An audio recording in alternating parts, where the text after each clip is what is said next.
নেবেন ভাই, আপনি কোন চাচ্ছি নেবেন? আমি তো দুইটাই নেবা চাচ্ছি।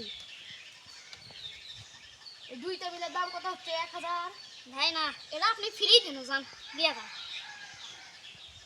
ধরেন ভাই, আপনি কি এটা ফ্রি দেন? আপনি মাত্র এটার জন্য 700 টাকা দেন, যান দেন দেন যান, 700 টাকা দেন ভাই, 700 টাকা দেবেন, বেশি না বাচ্চা। ওকে ভাই। ধরেন ভাই। ও আচ্ছা ভাই, থাকেন ভাই, তাহলে যান। তাহলে গেলাম ভাই। আরে বেশি তাড়াতাড়ি যা ভাই, তুমি ফাট হয়ে গেছে ভাই। আরে ফাট দোকানদার কি পাগল টাগল হয়ে গেল নাকি?